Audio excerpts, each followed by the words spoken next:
In 1886, a pharmacist in Atlanta mixed a syrup in a brass kettle and sold it for 5 cents a glass.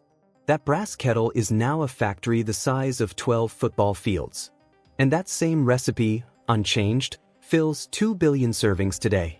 Every single one of them starts with a secret so protected that only 2 people on Earth know the full formula. We are going inside the factory today. And by the end, you will understand why this drink tastes identical whether you are in London, Lagos, or Lahore. Before a single drop of Coca-Cola is produced in this factory, a locked delivery arrives. Sealed stainless steel containers. Temperature controlled. No label says what is inside. The people receiving it know. The people watching the cameras know. Nobody else does. This is Merchandise 7X. The trade name Coca-Cola uses internally for its flavor concentrate. The original formula was written by hand in 1886. It has been kept in a bank vault. Moved once in 125 years. And exactly 2 people know every ingredient and every quantity. There have been over 1,000 attempts to recreate it. Food scientists, chemists, even a journalist who claims to have found the original recipe in a 1979 newspaper. Coca-Cola tested that version publicly and said nothing. What goes into that concentrate? We cannot tell you. What happens after it arrives? We absolutely can. Here is something Coca-Cola does not advertise. The water in your can went through 6 separate purification stages before it touched the recipe. Your tap water would not pass stage 1. Municipal water enters the factory first. The same water coming out of your kitchen tap. And the first thing the factory does is treat it like a problem to be solved. Sand filters remove particles. Activated carbon removes chlorine and any organic compounds the sand missed. A softening stage removes calcium and magnesium, minerals that would affect the taste of the finished drink. Then UV sterilization. The water passes through a lamp running at 254 nanometers, the exact wavelength that destroys the DNA of any microorganism that survived everything before it. The water that emerges from stage 6 is cleaner than surgical grade. And Coca-Cola then adds specific minerals back in controlled quantities because completely mineral-free water tastes wrong. The water is not passive. It is engineered. 6 stages of purification, so that a drink with pH 2.52 can start with perfectly neutral water. The irony is completely deliberate. Now the concentrate meets the sugar. And this part of the process is where the chemistry starts behaving like cooking. Granulated sugar, tons of it, is dissolved in hot water under constant agitation. The target concentration is 64 bricks. That is a measurement of dissolved sugar density. Your orange juice is about 11 bricks. This syrup is nearly 6 times denser. That red-brown liquid swirling in the tank, that is as close to the finished product as anything in this building gets before carbonation. It is concentrated, intensely sweet, and it smells exactly like Coca-Cola. Because it is Coca-Cola, just 9 times stronger than what you drink. The proportioning machine then takes over. 1 part syrup, 5.8 parts purified water. That ratio was set in 1886 and it has not moved since. The machine holds it to within 0.1%, because your tongue will detect any deviation. Coca-Cola did once change it.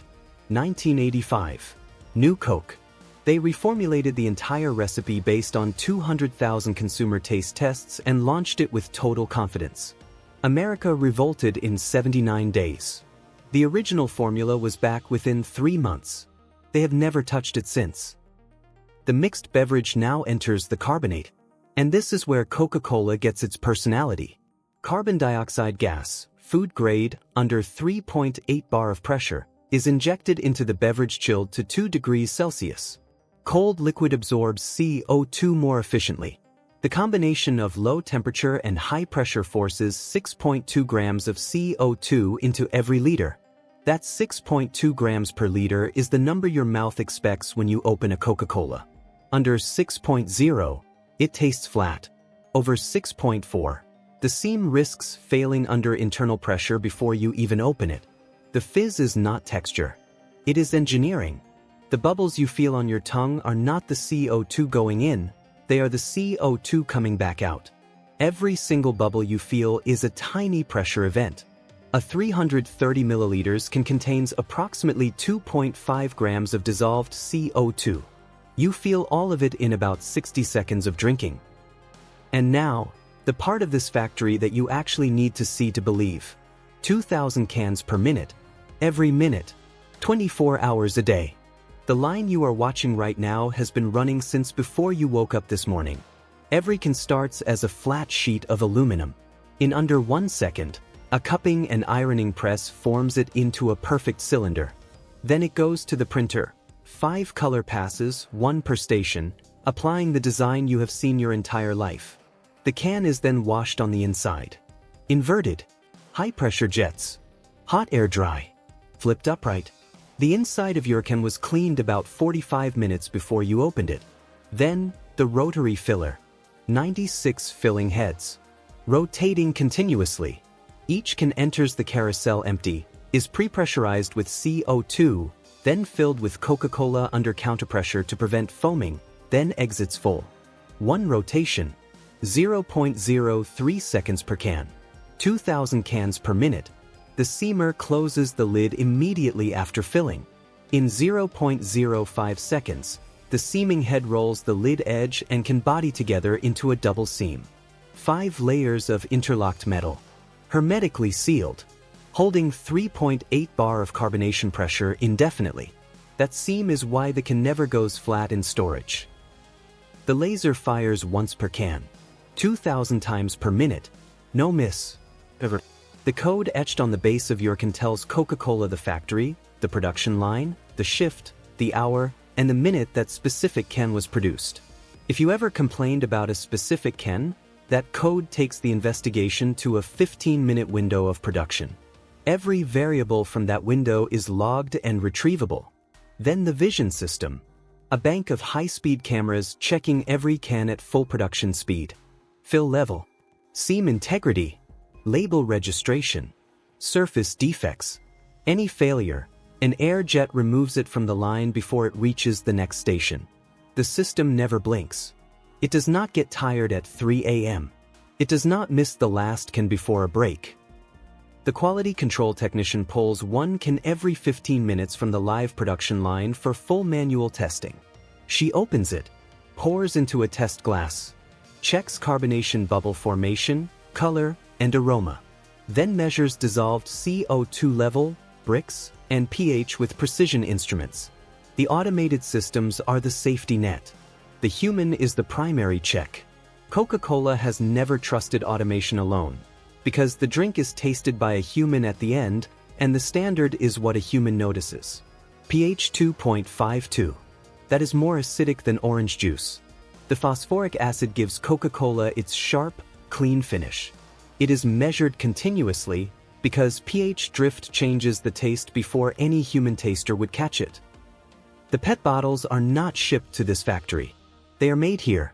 A small preform, 10 centimeters tall, looks like a thick test tube, enters a blow molding machine. Inside the mold, pressurized air at 40 bar expands the preform in under 2 seconds into a full-size bottle. The plastic stretches in 2 directions simultaneously. That biaxial stretch is what gives the bottle its strength. A PET bottle can hold 8 bar of internal pressure before failure. It only ever experiences 3.8. The label you peel off a Coca-Cola bottle is not glued on. It is a sleeve that was slightly larger than the bottle, slid over it, then heat shrunk in a tunnel until it conforms perfectly to the bottle geometry. No glue. No residue. Pure physics. Now every sealed can and bottle moves toward packaging. And the scale of what happens next is where this factory stops feeling like a factory and starts feeling like a logistics operation. Multipacks are assembled automatically. Cans are grouped into 6s and 12s, wrapped in clear polyethylene film, passed through a heat tunnel, and emerge as rigid multipacks in under 2 seconds per group. The palletizer stacks 1,200 cans per layer, 10 layers per pallet. 12,000 cans per pallet. 240 pallets leave this factory every hour. Do that calculation. That is 2